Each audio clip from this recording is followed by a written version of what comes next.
সুপ্রভাত বন্ধুরা, আশা করব তোমরা সবাই ভালো আছো। আজকের তারিখ হলো 30/9/2025 আর ঘড়িতে এখন সময় বাজলো সকাল 9:22। আজকের শুভ মহা অষ্টমী আর আমি চলে এসেছি বজবজ ফেরিঘাটে এবং সেই ফেরিঘাট বাউরিয়া থেকে যাত্রী নিয়ে চলে এসছে লঞ্চ বজবজ ফেরিঘাটে এবং সেই ছবিটা আমি সকালবেলার তোমাদের সামনে আমি দেখাবার চেষ্টা করছি।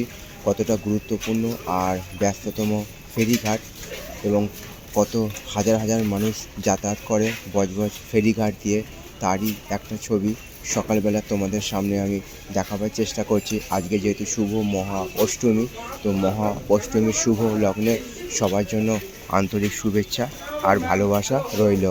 তো বন্ধুরা, তোমাদের আমি দেখাবার চেষ্টা করছি বজবজ ফেরিঘাটের সকালবেলার ছবিটা। মহা অষ্টমী বাউরিয়া থেকে যাত্রী নিয়ে চলে এসছে লঞ্চ বজবজ ফেরিঘাটে, আর তারই একটা ছবি আমি তোমাদের সামনে তুলে ধরার চেষ্টা করলাম। তো আশা করছি ভিডিওটা তোমাদের ভালো লাগবে। ভালো লাগলে অবশ্যই তোমরা মন্তব্য করে জানাবে কেমন তোমাদের ছবিটা লাগছে। তোমাদের উদ্দেশ্যে ছবিগুলো বানানো, তোমরা আমার পাশে থাকার দরুন আমার চ্যানেলটা এত ভালো গ্রো করেছে। তো সেই ছবিটা আমি দেখাবার চেষ্টা করলাম, বজবজ ফেরিঘাটের ছবিটা সকালবেলার শুভ মহা অষ্টমীর শুভ লগ্নে। আর সেই সঙ্গে ফেরিঘাট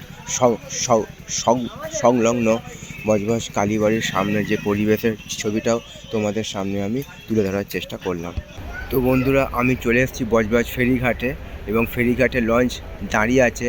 বজবজ থেকে যাত্রী নিয়ে ছাড়বে বাউরিয়া ফেরিঘাটের উদ্দেশ্যে, তারই একটা ছবি আমি তোমাদের সামনে দেখাবার চেষ্টা করলাম। আশা করছি ভিডিওটা তোমাদের ভালো লাগবে। ভালো লাগলে অবশ্যই তোমরা মন্তব্য করে জানাবে কেমন তোমাদের ছবিটা লাগলো। তোমাদের উদ্দেশ্যে ছবিগুলো বানানো, আর দূরে একটা স্থায়ী জেটিঘাট তৈরি হচ্ছে, তারও সেই ছবিটা আমি দূর থেকে তোমাদের সামনে তুলে ধরার চেষ্টা করলাম। তো সবার জন্য আন্তরিক শুভেচ্ছা আর ভালোবাসা রইল।